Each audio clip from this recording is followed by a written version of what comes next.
तो दोस्तों foreign investors के प्रेशर के बावजूद T+1 सेटलमेंट साइकिल अब प्ले में आ रहा है। NSE और BSE दोनों मिलके आज से ही नया सेटलमेंट साइकिल मतलब T+1 इंट्रोड्यूस कर देंगे, मार्केट में ले आएंगे और एक तरीके से अब आपकी जो सेटलमेंट हुआ करती थी अब एक ही दिन में होगी।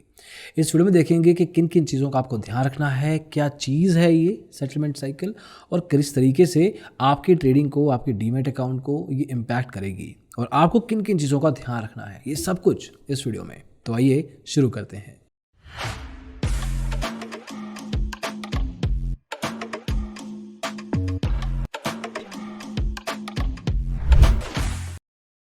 तो दोस्तों सबसे पहला सवाल, ये सेटलमेंट क्या है, सेटलमेंट साइकिल क्या है?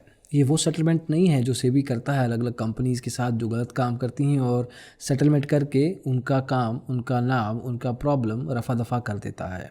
ये सेटलमेंट आपके लिए, हमारे लिए, जनरल रिटेल इन्वेस्टर्स के लिए, इंस्टीट्यूशनल के लिए भी, फॉरेन के लिए भी सबको इम्पैक्ट करेगी। किस तरीके से? आज की तारीख में अगर आप शेयर बाय करते हैं, डीमैट अकाउंट में शेयर आपके 2 दिन बाद आते हैं। मतलब आज बाय किया तो आज, कल, परसों आपके डीमैट अकाउंट में वो शेयर आएंगे। ये सेटलमेंट साइकिल पिछले 19 सालों से चल रहा है। 2003 में ये T+2 साइकिल लाया गया था। इससे पहले T+3 चला करता था। अब T+1 की तरफ जाने की कोशिश है। मतलब आज शेयर बाय किया, कल आपके डीमैट अकाउंट में, और वहीं पे पैसे का लेन देन भी, मतलब पैसा सेटलमेंट होने में भी 2 दिन लगते हैं। अब ट्रेडिंग अकाउंट में पैसा भी आपको एक ही दिन में आ जाएगा। तो ये ऑनेस्टली रिटेल इन्वेस्टर्स के लिए बहुत बेहतरीन स्टेप है। इसके फ़ायदे भी बहुत हैं। फॉरेन इंस्टीट्यूशनल इन्वेस्टर्स और जो बड़े बड़े लोग हैं जिनको सेटलमेंट करने में समय लगता है क्योंकि उनको इंटरनेशनल करेंसी को भी देखना है, 4 चीज़ें और देखनी है, उनके लिए बहुत बड़ा चैलेंज होने वाला है। लेकिन इसको एक फ़ेज़ लेवल पे इम्प्लीमेंट करने की घोषणा की थी NSE और BSE ने। रूल हालांकि पिछले साल लाया गया था लेकिन एग्जीक्यूट करने के लिए फरवरी को चुना गया था। और फरवरी में बेसिकली पहले 100 स्टॉक उठाए जाएंगे, NSE के द्वारा भी, BSE में भी, और ये 100 स्टॉक सबसे नीचे से उठाए जाएंगे मार्केट कैपिटलाइजेशन के बेस पे। तो अगर मान लीजिए कि 2000 स्टॉक हैं एक एक्सचेंज में, जो 1901 से लेके 2000 स्टॉक तक का वैल्यू है, जिसमें मार्केट कैपिटलाइजेशन को कैलकुलेट किया जाएगा और उसके बेस पे ये ऑर्डर बनेगा। उस 100 स्टॉक्स को पिक किया जाएगा और वो पर्टिकुलर स्टॉक्स में अब T+1 सेटलमेंट हो जाया करेगी।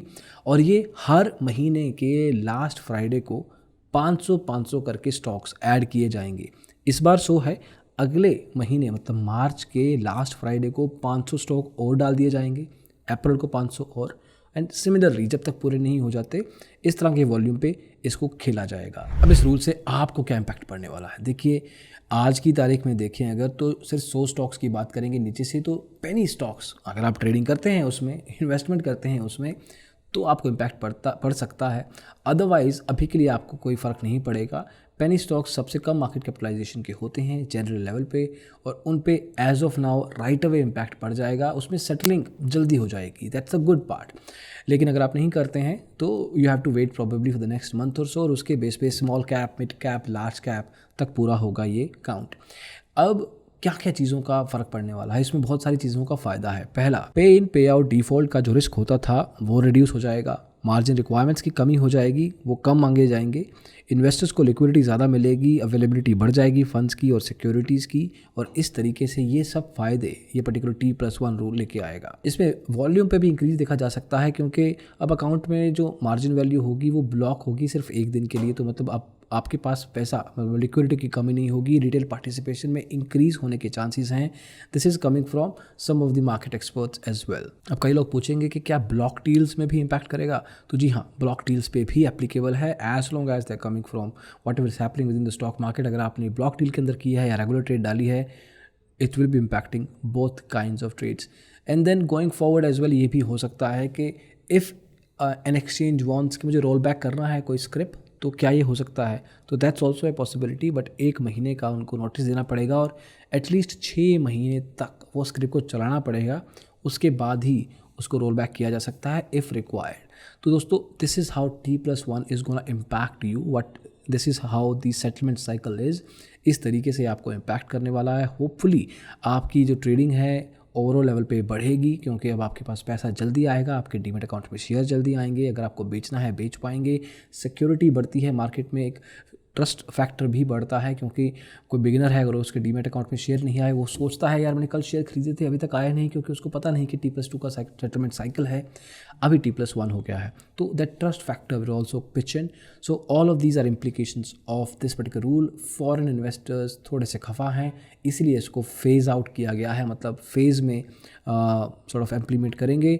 जिस तरह से मार्जिन रूल को इम्प्लीमेंट किया था फेज़ वाइज 3-3 महीने बाद, इसमें पर मंथ 500 स्क्रिप्ट्स ऐड होंगी। तो this is all about it. अभी के लिए इतना ही दोस्तों, अगले वीडियो में जल्दी ही मिलेंगे। इसको देखने के लिए बहुत बहुत शुक्रिया। Thank you so much. Bye bye.